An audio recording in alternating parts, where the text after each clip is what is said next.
Bonjour à tous, c'est Edwin, je suis très heureuse de vous retrouver aujourd'hui pour une nouvelle vidéo où nous allons ensemble découvrir les derniers achats que j'ai faits en octobre et en novembre. Pour ce book haul, j'ai pas fait les choses à moitié, c'est ou tout l'un ou tout l'autre puisque j'ai que des reliés ou que des poches, j'ai pas de brochet, voilà, j'ai pas d'entre-deux, donc en gros j'ai que des collectors et des formats poche. Si vous vous demandez aussi pourquoi je parle bizarrement, c'est normal, je sors d'être malade, je suis encore un peu, voilà, c'est la période malheureusement. Donc je vais commencer avec le tout premier, je sais plus dans quel ordre je les ai achetés par contre. Ouais, c'est une bonne question, mais je crois que ça, c'était avant. J'ai acheté le tome 2 de la passeuse de mots en version collector. Je vous avais dit dans un... je sais même plus, je crois que c'est dans mon top 5 des livres qui me donnent le plus envie dans ma palle. Il me semble, quelque chose comme ça.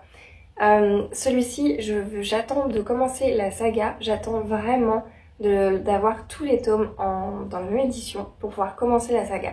Je ne veux pas commencer la saga tant que je n'ai pas tous les tomes parce que je pense que je vais vouloir les enchaîner. Je pense que je vais avoir envie de tous les lire à la suite.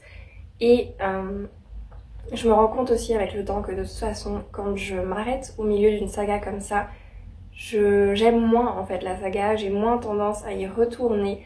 Donc du coup, j'attends et j'ai très envie, je vais tous me les faire dès que je les ai tous. Donc je suis trop contente, j'ai le tome 2 et j'attends avec impatience le tome 3. Ensuite, pour exactement les mêmes raisons que la passeuse de mots, j'ai la cour des miracles, donc c'est Vampiria de Victor Dixon. Pour les mêmes raisons que la passeuse de mots, j'attends du coup pour commencer la saga. Je vais avoir du coup tous les tomes dans la même édition. J'ai pas encore acheté la suite, je sais qu'elle est déjà sortie. Mais voilà, là c'est le tome 2 de Vampiria. Je voulais pas repréciser en début de vidéo, mais c'est vrai que pour les book hauls, je ne présente pas forcément l'histoire, le résumé des livres, parce que je ne les ai plus forcément en tête et que j'aime beaucoup commencer un livre sans avoir l'histoire en tête, le résumé. J'aime vraiment entrer dans un livre en sachant que pour une raison ou une autre, il m'a donné envie à un moment donné. Et là, même si je me souviens plus de quoi ça va parler, voilà, j'entre comme ça dans le livre et c'est ma façon à moi de lire les livres. Donc voilà, c'est pour ça que pour les book hauls, je ne vous les présente pas forcément en détail, on va dire.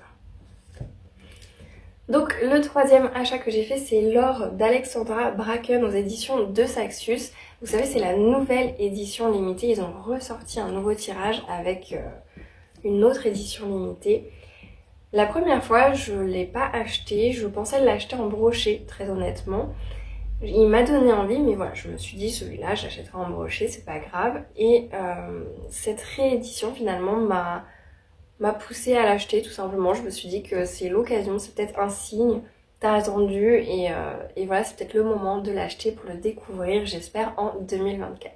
Et enfin en octobre, dès sa sortie, j'ai également acheté Absolu, le tome 2 de Margot Dessen chez Big Bang. J'ai tellement hâte de le lire, celui-ci, je suis trop pressée de le découvrir, de découvrir ce que nous prépare l'autrice, ce qu'elle nous réserve tout simplement, parce que j'ai adoré cet univers, j'ai adoré le tome 1, j'ai aimé me replonger dans le genre de la dystopie. J'en ai pas lu énormément, parce que j'ai pas lu Hunger Games, Divergente, voilà les gros livres de dystopie qui sont connus, mais ça a été un énorme plaisir de me replonger dans ce genre-là, donc j'ai trop hâte de lire ce tome 2, je suis trop pressée, c'est vraiment... Il va pas tarder à partir, alors du coup je pense pas en décembre, mais je pense qu'en janvier il sera lu, c'est presque quasiment sûr. Le prochain j'ai craqué parce que j'en ai entendu énormément de bien. J'avais pas craqué plus tôt parce que je l'ai jamais vu, je l'ai jamais croisé en librairie. Alors moi je me disais peut-être que c'est une édition limitée et que je le savais pas, peut-être que voilà. Tout simplement je le trouvais pas, je le croisais pas en librairie et pourtant je le voyais sur les réseaux sociaux, voyais les gens en parler. Je crois que c'est Alex Bouquin en Prada qui en a beaucoup parlé, qui en a dit beaucoup de bien. Et donc j'ai craqué pour L'espace d'un an de Becky Chambers. C'est le tome 1 des Voyageurs chez La Talente. Voilà, celui-ci, je sais pas s'il va me plaire ou pas. J'ai envie en tout cas qu'il me plaise. J'ai envie que ce soit pour moi. J'en entends tellement du bien que j'espère sincèrement que je vais l'aimer. Je sais pas quoi dire de plus. Voilà, je Je suis très impatiente et très intriguée du coup par ce livre. Moi, à première vue, le résumé, je sais pas si je me serais tournée dessus. Vraiment, de moi-même, si j'avais pas eu autant d'avis positifs, autant de personnes qui me disaient tu vas voir, il est super bien, on parle de ceci, de cela, bah j'ai pas l'impression moi de trouver ça dans ce livre en regardant la quatrième de couverture. Donc c'est très intriguant, j'ai vraiment envie de voir ce que Becky Chambers me prépare. Les 3 prochains que je vais vous montrer, c'est mon compagnon qui me les a offerts. Je pensais pas les acheter tout de suite, je pensais également que cette collection je l'achèterais en brochet un jour, mais ils ont sorti également, là pour le coup c'est encore chez De Saxus, une nouvelle édition limitée. Et je me suis dit bah écoutez, c'est l'occasion de peut-être découvrir cette histoire. Pareil, c'est une histoire que j'entends énormément de bien de cette histoire, j'entends énormément de bien de ces livres. Et en plus, du coup, là, l'édition limitée est sublime, vraiment, elle est magnifique. Donc mon chéri me les a gentiment offerts et il s'agit de Nevernight, les 3 tomes de J. Christophe. Et vous savez, c'est avec, du coup, les petites citations là sur le côté, sur le jaspage, c'est magnifique. Donc voilà, j'ai les 3, ils sont sublimes, je vais vous les montrer. Donc le premier, je l'ai déjà ouvert, normalement je le fais pas, je les desplastifie pas, tout simplement parce que je ne veux pas les abîmer, voilà. C'est le temps qu'ils n'ont pas été lus, j'ai pas spécialement envie qu'ils prennent la poussière ou autre, ça les abîme un peu moins, mine de rien, de les garder un peu sous plastique tant qu'on ne les a pas encore lus. Donc c'est ce que je fais habituellement, mais celui-ci, j'ai vu qu'il y avait des problèmes d'impression. Donc du coup j'ai tout de suite ouvert pour voir si c'était pas un de ceux-ci. Ça va, il n'y a pas eu de problème d'impression. Donc à l'intérieur, comme toujours, comme souvent plutôt, vous avez une petite carte. Et là vous avez la version normale, on va dire, de la pochette. Et franchement les livres sont vraiment sublimes, ils sont magnifiques. Et puis ce jaspage avec la petite citation, je trouve ça vraiment très bien. Donc à l'arrière, c'est également une carte. Voilà. Donc bah, les 2 autres, je les ai pas encore ouverts. Je les garde du coup sous plastique pour éviter de prendre la poussière tout simplement en attendant que je les lise. Mais le deuxième, il est bleu. La petite citation. Franchement, c'est un très beau boulot de la part de la maison d'édition. Et celui-ci, il est orange, il est magnifique. Et la petite citation également. Vraiment, ils sont sublimes, c'est vraiment magnifique. Le dernier relié, du coup, que je me suis acheté, je l'ai acheté tout récemment, puisque je l'ai acheté le 30 novembre. Enfin non, même pas le 1er décembre, donc un livre qui a été acheté en décembre. Et c'est Une ombre dans la braise de Jennifer L. Armentrout. Celui-ci, je l'attendais avec impatience. Si vous avez suivi mes vidéos, vous avez vu que j'ai eu cette année un énorme coup de cœur pour la saga Le sang et la cendre de Jennifer L. Armentrout. J'ai lu que les 3 premiers pour l'instant parce que ce sont les seuls qui sont sortis en français. Au début, je pensais les lire en anglais, puis finalement, je ne l'ai pas fait. Tout simplement parce que c'est de la fantaisie, il y a des termes, etc. qu'en anglais, en fait, je pourrais pas. Tout simplement, je ne comprendrais pas tout ce que je lis. Et du coup, je pense que j'apprécierais moins, en fait, d'être dans l'univers. Je serais trop focus sur le fait de comprendre ma lecture plutôt que de vraiment être dans l'univers, plonger dans l'univers. Et donc celui-ci, ce n'est pas la suite directe, c'est une autre saga qui est toujours dans le même univers, mais donc en anglais plutôt, ça a été sorti dans un autre ordre, mais les éditions de Saxus ont décidé de les sortir, du coup pas suite de saga par suite de saga, mais en fonction de l'ordre de lecture. Donc c'est-à-dire que si vous avez commencé le sang et la cendre, vous pouvez lire ensuite après le 3e tome, celui-ci. Donc c'est ce que je vais faire parce que c'est l'ordre de lecture. Si vous lisez celui-ci, du coup vous n'allez pas être spoilé ou moins spoilé. Donc je sais pas exactement qu'est-ce qui... comment expliquer, qu'est-ce qui dans les livres justement pose problème à les lire dans l'autre ordre. Mais voilà, donc en français, les livres sont publiés donc pas par saga à la suite les unes des autres, mais vraiment dans l'ordre de lecture idéal. Donc vous pouvez faire le choix de ne pas suivre cet ordre de lecture et d'attendre la suite de Le sang et la cendre. Moi j'ai décidé de faire dans l'ordre de lecture que l'autrice recommandait du coup, et donc que la saga, que l'édition de Saxus sort tout simplement parce que je pense que ça me permettra de m'éviter de me spoiler et de peut-être plus profiter de l'univers, de découvrir l'univers et voilà. Donc je vais lire celui-ci, j'ai trop hâte. Je suis un peu triste de ne pas retrouver les personnages que j'aime tant dans Le sang et la cendre, mais en même temps, du coup, vu que c'est l'ordre de lecture, j'y vais et je pense que vu que l'univers m'a tellement plu dans Le sang et la cendre que je serais normalement pas déçue par ce tome-ci qui n'aime pas la suite directe, mais voilà. Donc si vous le saviez pas, sachez-le maintenant que ce n'est pas la suite directe, c'est une autre saga, un début d'une autre saga, mais que l'ordre de lecture est comme tel, tout simplement. C'est l'ordre de lecture qui est privilégié, qui est recommandé par l'autrice et les maisons d'édition. Et pareil, il est sublime, il ressemble énormément au livre de Le sang et la cendre. Franchement, on est vraiment dans le même concept, dans le même univers, les mêmes feuilles, les mêmes couleurs que le tome 1. Franchement, j'aime beaucoup. On se rend bien compte qu'on est toujours dans le même univers, même si c'est pas la même saga. On reste dans le même truc, tout simplement. Donc voilà, là c'était déjà les reliés, il y en a énormément, je me rends compte. Mais bon, ça a été fait quand même sur 2 mois et demi, donc ça me rassure un peu. Et on m'en a offert 3, donc c'est plutôt cool. Pour tout le reste, du coup, c'est que des poches et ce ne sont que des livres de Noël. J'ai décidé cette année, je n'ai lu, je crois que 2 livres de Noël, des romances de Noël. Je pense que c'était les 2, oui, c'était les 2 des romances de Noël. Et j'avais envie, très envie cette année, de lire plus de livres de Noël, d'en découvrir plus. Et du coup, j'ai un peu craqué mon slip pour pouvoir acheter et lire surtout cette année des livres de Noël. Donc le premier c'est une trilogie, je me suis dit vu la taille des livres je vais acheter les 3 parce que sinon je vais arriver à la fin, je vais pas lire le deuxième tout de suite, puis voilà comme je vous ai dit tout à l'heure, si j'enchaîne pas la suite je risque de jamais la lire et ça va être compliqué. Donc du coup j'ai acheté les 3 et là c'est La romance presque parfaite d'une accro à Noël de Laura S. Wilde chez Hugo Poche.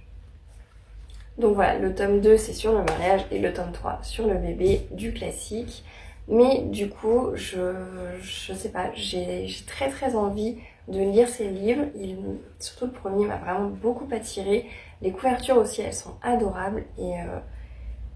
Et voilà, je me suis dit, ce sera une petite romance toute bien. Et comme je vous disais, c'est vraiment des tout petits livres. Donc voilà, j'ai acheté les 3 pour être sûre de ne pas me retrouver sur ma faim ou de ne pas casser un peu ce truc de j'ai terminé le tome 1 et finalement je lis jamais le tome 2. Le deuxième que j'ai acheté, je l'ai pris parce que l'année dernière, j'ai déjà lu cette autrice et que j'avais adoré. J'avais adoré son livre, j'avais adoré... Elle m'avait fait voyager au Canada. Et du coup, c'est Natacha Pilorge qui a écrit Oh my God, Noël, un chalet et mon ex. Donc OMG plutôt. Noël, un chalet et mon ex. Chez J'ai lu. Et l'année dernière, j'avais lu Tabernacle... je sais plus le titre, mais c'était quelque chose comme avec ça. Tabernacle, non, au Canada, je sais plus. Et j'avais adoré, vraiment, j'avais trop aimé son livre, j'avais adoré découvrir le Canada à travers cette histoire, ouais, franchement, j'avais trop aimé, donc je me suis dit, là, j'ai un nouveau Natacha Pilorge devant moi, donc je fonce, j'ai trop hâte de le lire, et pareil, c'est un petit bébé, hein, il est tout petit, donc ça devrait se lire très vite, je suis trop contente, j'ai hâte, très hâte de le lire. Donc là, on est sur l'histoire d'une fille qui finalement... se rend compte que en amour c'est pas vraiment ça, elle est assez triste, voilà, elle broie clairement du noir de se retrouver divorcée et puis elle se retrouve invitée pour se remémorer la jeunesse, l'école, comment ils appellent ça? Oui, les anciens de sa promotion. En fait, ils vont tous se retrouver, les anciens d'une promotion, et au début elle veut pas y aller et puis finalement sa sœur la convainc d'y aller. Et voilà, je vous laisse imaginer la suite de ce qu'il va se passer. En tout cas, j'ai trop hâte de le lire. Ensuite, j'ai craqué pour Noël à la charmante librairie chez Pocket et c'est de Jenny Colgan. Celui-ci, déjà, ce qui m'a fait tout de suite me tourner sur ce livre, c'est qu'il y a le terme librairie. Ça va être un livre autour d'une librairie, donc moi, ça me vend du rêve tout de suite. Et là, on va suivre l'histoire d'une fille qui se retrouve à aller passer Noël en Écosse chez sa sœur. Elle ne fait pas de gaieté de cœur, de toute évidence, les deux sœurs ne s'apprécient pas tant que ça. Pareil, la sœur qui l'accueille est pas tant ravie que ça de l'accueillir. Et finalement, celle qui arrive du coup en Écosse, a perdu son travail. Donc en plus, voilà, elle n'est pas dans un bon mood non plus. Et sa sœur, justement, a un client qui cherche une assistante pour sa librairie. Donc la sœur qui arrive en Écosse se retrouve donc en librairie à travailler et là on va la découvrir, je suppose, tout cet univers de la librairie, etc. Donc j'ai trop hâte de le lire juste pour ça, juste pour ce côté librairie avec Noël en Écosse. Franchement, les trois, je pense que ça peut faire un très bon mélange, donc j'ai trop hâte de le découvrir. Le prochain, je vous avoue que j'ai craqué parce que j'en ai entendu énormément parler. Oui, j'ai entendu énormément parler de ce livre, j'en ai entendu beaucoup de bien et je connais ni l'auteur ni le titre avant d'en avoir entendu parler là très récemment. Il s'agit de Comment survivre à Noël avec son ex de Ludo Daubert, de Boer, je sais pas comment on dit, excusez-moi. Et c'est chez Hugo Poche.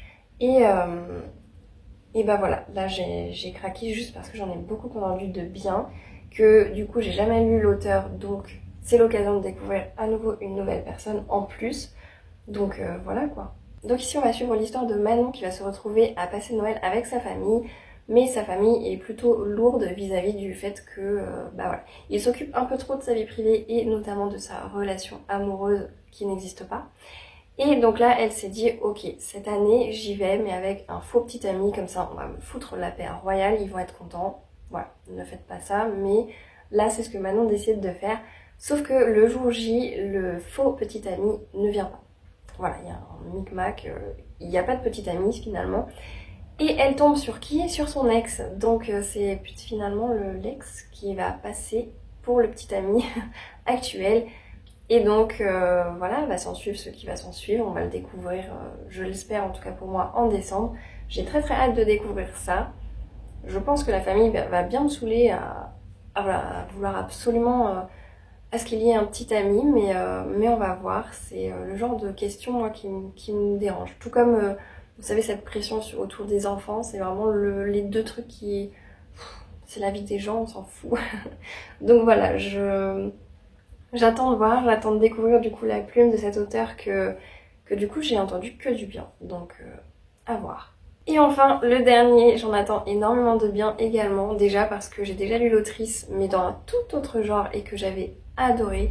J'ai lu Felicity Hadcock de Sophie Jomain. Et donc là, j'ai de Sophie Jomain Les personnages s'éveillent sous les flocons. Et c'est aux éditions Charleston Poche. Et là, j'avoue que le résumé m'intrigue énormément. Le résumé m'intrigue énormément parce que ça va être l'histoire d'une personne qui a une sorte de réserve. Alors, je sais plus comment ils appellent ça. Mais une sorte de réserve avec des élans, justement. Et une autre personne qui un restaurant, mais du coup pour ce restaurant, il aimerait faire de l'élan. Alors je crois que c'est des élans de mémoire. Donc c'est un refuge, voilà, c'est un refuge des rennes, c'est pas des élans, c'est des rennes. Donc dans ce refuge, ils accueillent énormément de rennes et en face, on a le restaurateur qui lui veut manger du renne, veut mettre du renne à sa carte. Donc ça va être un peu la bataille entre les deux. D'un côté, ceux qui veulent sauver les rennes. Et de l'autre côté, celui qui vraiment veut manger les rennes. Et voilà, je trouve ça hyper original comme sujet. Donc j'ai trop hâte de le découvrir encore une fois. Je suis hyper intriguée par ce résumé. Voilà, ça me fait un petit peu sourire rien qu'en lisant le résumé. Donc je pense que la vibe du livre me vient déjà rien qu'avec le résumé. Donc voilà, je suis très intriguée par celui-ci. Et c'est le dernier de ce book haul. Déjà ou enfin, je ne sais pas trop. Mais en tout cas, c'est la fin de ce book haul. J'espère que cette vidéo vous a plu. J'espère que le fait que je sois malade ne vous a pas trop dérangé au niveau du son. J'en suis vraiment désolée, mais je peux pas vraiment faire autrement là, malheureusement. J'en profite également avant de terminer cette vidéo pour vous remercier de votre accueil chaleureux pour le bookmas de cette année. J'avais très peur finalement qu'il y ait personne ou voilà, que ce soit trop, que ce soit pas quelque chose qui ait de l'engouement. Voilà, c'était vraiment le test. Donc à première vue ça vous plaît, donc merci beaucoup, vraiment ça me fait extrêmement plaisir et ça me motive justement même en étant malade de continuer à faire les vidéos et à travailler justement pour ce bookmas. Donc franchement merci du fond du cœur, ça me touche beaucoup très franchement de voir que vous êtes là et que ça vous plaît. Voilà, cette vidéo est désormais terminée, j'espère qu'elle vous a plu. Je vous remercie du fond du cœur d'avoir regardé cette vidéo jusqu'au bout. Et sur ce, je vous souhaite à toutes et à tous de très belles lectures et je vous dis à la prochaine.